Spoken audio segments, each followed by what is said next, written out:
할렐루야. 5월 3일 토요일입니다. 오늘 매일 성경 묵상 가이드는 시편 119편 33절에서 48절의 말씀입니다. 여러분은 교육에 대해서 어떻게 생각을 하십니까? 사람이 태어날 때 모든 걸 다 속에 가지고 태어나기 때문에 그 속에서 그걸 끌어내는 것을 교육이라고 생각을 하십니까? 아니면 가르쳐 배우게 하는 게 교육이라고 생각하십니까? 우리가 학생 때는 80년대는 가르치는 교육이 중심이었으나 이후에 90년, 2000년 이런 때에는 이상한 교육 이론이 나와서 하는 말이 사람 속에 있는 것을 끄집어내는 게 교육이다 라고 하면서 암기식 교육보다는 토론식 교육을 중요시하는 경향이 대세를 이루었습니다. 글쎄요. 그 결과가 오늘날 이 사회의 문제가 아닌가 싶기도 합니다. 분명한 건 성경에서 알 수 있는 거죠. 33절에 보면 시인은 뭐라고 말하고 있을까요? 여호와여 주의 율례들의 도를 내게 가르치소서 내가 끝까지 지키리이다 라고 합니다. 사람이 저절로 선한 길을 행하고 더 나은 길을 행하기를 원하는가요? 아닙니다. 사람은 가만히 놔두면 저절로 낮은 대로 삐뚤은 대로 가는 게 사람이에요. 마치 테이프를 감아서 춤을 추는 인형과 같죠. 테이프가 다 풀리면 처음에는 테이프 팽팽하게 감겼을 때는 막 신나게 노래도 멜로디도 나오다가 조금 있으면 소리도 늘어나고 동작도 느리게 되죠. 그러다 결국 멈추게 되죠. 건전지로 된 것도 다 소모돼 가면 마찬가지로 그렇게 되는 거예요. 사람도 이와 마찬가지예요. 저절로 더 힘있게 선한 것을 바른 것을 추구하기보다는 쉬운 길을 택하는 거예요. 그러다가 멸망길로 들어서고 마는 거죠. 그래서 시인은 주의 율례와 도를 내게 가르쳐 달라고 하지 않습니까? 그러면 내가 끝까지 지키겠다 하는 거죠. 가르쳐야 하는 거죠. 요즘 사람들은 가르치려 해도 간섭하지 말고 내두래요. 놔두래요. 그러면 내가 다 놔두면 내가 다 알아서 하는데 왜 자꾸 이렇게 간섭하냐? 가르치는 걸 간섭하냐? 하긴 뭘 해요? 알아야 하죠. 알아야. 알게끔 가르쳐야 하는데 배우지 않으려고 하는 게 더 큰 문제인 것 같습니다. 오늘 시인은 가르쳐 달라고 하잖아요. 배우는 자가 되기를 바랍니다. 그리고 본문을 계속 보면 가르쳐 달라고 했고 34절에 깨닫게 해달라고 하고요. 계속해서 보면 35절에 행하게 해달라고 하고 36절에 향하게 무엇을 향하게 해달라고 그러고 37절에 보면 보지 말게 해달라고 그리고 38절에는 주의 말씀을 세워주시고 39절에는 비방이 떠나게 해달라고 요구하고 있는 것을 볼 수 있습니다. 이렇게 오늘 본문에서는 뭐하게 해주시고 뭐하게 해주시고 뭐하게 하지 마시고 이런 내용들이 있습니다. 그렇습니다. 가르치며 깨닫게 되는 것이죠. 가르치면. 그러면 당연히 배운 대로 하는 거예요. 그렇게 해달라고 하는 게 나를 그렇게 가르쳐 달라고 이끌어 달라고 하는 거 아닌가요? 그리고 배운 그 가치에 목표를 두고 그 목표를 바라보며 향하여 나아가는 겁니다. 여러분들은 교회에 와서 무엇을 합니까? 가장 중요한 게 예배하며 주의 말씀을 듣는 것인 줄 압니다. 주의 말씀을 듣고 가르침을 받는 거죠. 그런데 요즘 같은 시대에는 주일 한 번으로 참 사실 벅찹니다. 얼마나 세상이 험악합니까?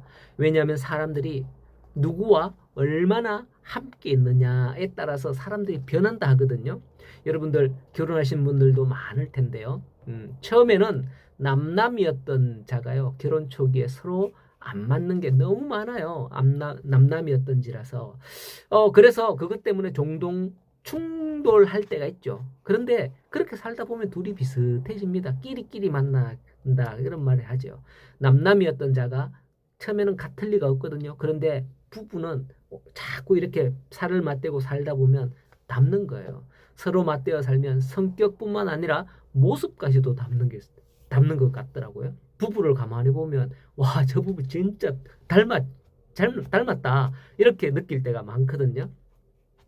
같이 사니까 그렇게 닮는 거죠. 그렇습니다. 우리 부모 세대는 그분들이 늘 새벽기도 드리고 그러면서 늘 하나님을 가까이 하는 그런 습관을 가졌습니다. 그러니 하나님의 말씀이 항상 그 마음 중심에 있고 그 말씀으로 하루를 살며 자식을 위해서, 농사를 위해, 직장을 위해서 기도하면서 그 모든 복을 주시는 하나님을 생각하고 영광을 돌리며 그렇게 살았어요. 왜요? 하나님을 늘 가까이 있으니까 하나님의 마음을 품고 하나님의 말씀을 품고 그렇게 사는 거죠. 그런데 요즘은 어떤가요? 새벽기도가 거의 사라졌습니다. 제가 부교육자로 거쳐온 교회들을 보면 새벽에 흰머리들만 앉아있어요. 흰머리 독수리도 아니고 흰머리들만 있어요. 젊은이들이 없습니다. 이분들은 주의 말씀을 날마다 듣고 기억하고 배우는데 오늘날 젊은이들, 오늘날은 많은 성도들이 어떻습니까? 일주일에 한 번 듣고 끝나죠. 나머지 6일은 어디와 가깝습니까? 세상과 더 가깝습니다. 그러니 자연스럽게 주님보다는 세상이 더 가까울 수밖에 없는 거죠. 그나마 이렇게 매일 성경 묵상을 녹화해서 제가 올리는데요. 새벽기도는 멀어서 못 나오시더라도 이 매일 성경으로 매일매일 묵상하시면 좋겠습니다. 많은 분들이 하고 계시는데 더욱더 많은 분들이 할 수 있도록 주위 분들에게도 카톡 전달하기 좀 이렇게 보내시고, 제가 잘하는 건 아니에요. 저도 못해요. 못하지만은 그래도 그나마 말씀과 함께 하면 좋겠다라고 그렇게 하면서 전달해서 보내고 뭐 이렇게 해서 같이 또 묵상하면 더 좋지 않을까, 여러분들에게 유익이 되지 않을까 그렇게 생각을 합니다. 자, 시인은 40절에서 내가 주의 법도들을 앞에 있는 것처럼 그렇게 사모하였으니 주의 의로 나를 살아나게 해달라고 하는 겁니다. 그래서 그게 세상의 것을 원하는 게 아니었어요. 이어지는 41절을 보면 주의 말씀대로 주의 인자심과 주의 구원을 내게 임하게 해달라고 하죠. 그래야면 나를 비방하는 자들이 나를 비방할 때에 그들에게 대답할 말이 있지 않겠냐. 그것도 없으면 내가 무슨 말로 이 변명을 하고 무슨 말로 하나님은 안 그렇다 이렇게 말하겠냐 하는 거죠. 이것도 목적이 내가 잘 먹고 잘 사는 게 아니라는 것을 볼 수 있는 거예요. 물론 우리가 매번 이렇게만 생각하고 살지 않습니다. 그런 사람은 100에 하나, 1000에 하나도 없을 정도로 드물어요. 시인처럼 이렇게 해야 한다고 강요하면요, 요즘 사람들은 쇠뇌시키려고 하지 말라고, 설교하지 말라고 자유롭게 신앙생활 하기를 원해요. 간섭한다고 하면서 굉장히 싫어하죠.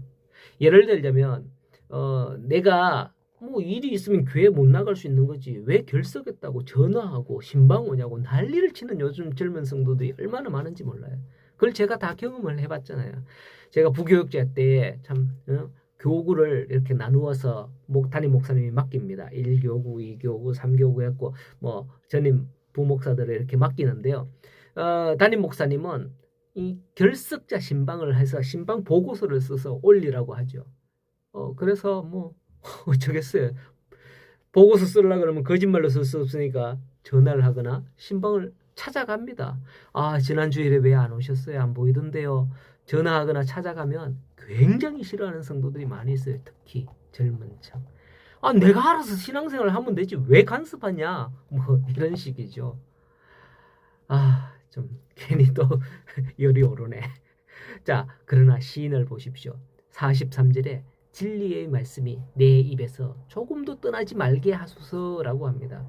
하나님의 말씀에 대한 이런 시인의 자세는 우리가 항상 품어야 할 마음의 자세라고 할 수 있습니다. 말씀을 사모하고 말씀을 깨닫게 될 때에 거기에 담긴 놀라운 하나님의 능력과 은혜를 경험하면 어서 옵시오. 왜 우리 집에 신방 안 옵니까? 뭐 이렇게 되는 거예요. 왜? 신방 가서 뭐 저주를 할 일이 있습니까? 뭐 할 일이 있습니까? 하나님의 말씀 펴놓고 예배하고 말씀 읽고 말씀으로 축복하고 찬송하면서 막 그 집에 기도하는데 말씀을 경험한 자는 좋아하는 거예요. 이거를요. 우리 집에 신방 모아달라고.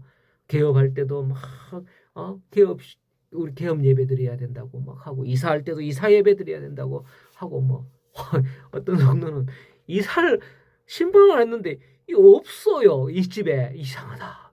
말도 안 하고 이사를 갔는 거예요. 참 그렇습니다. 자, 어쨌든 시편 오늘 119편인데요. 10편 19편을 보면 주의 말씀은 송이꿀보다도 더 달다 이런 말씀이 있습니다. 주의 말씀의 단맛을 느끼는 그런 성도가 되기를 바랍니다. 그 단맛을 맛보면 입에 cepcep하잖아요. 그죠? 단맛이. 주의 말씀의 단맛을 아는 이들은 47절에서 48절에 내가 사랑하는 주의 계명을 스스로 즐거워하며 또 내가 사랑하는 주의 계명을 향하여 손을 들고 주의 율례들을 작은 소리로 항상 읊조릴 것이다 라고 하는 겁니다. 오늘도 이 주의 말씀의 단맛을 보고 말씀을 찾아 말씀을 쫓아가는 우리 복된 하루 또 복된 성도들이 되기를 간절히 소원합니다.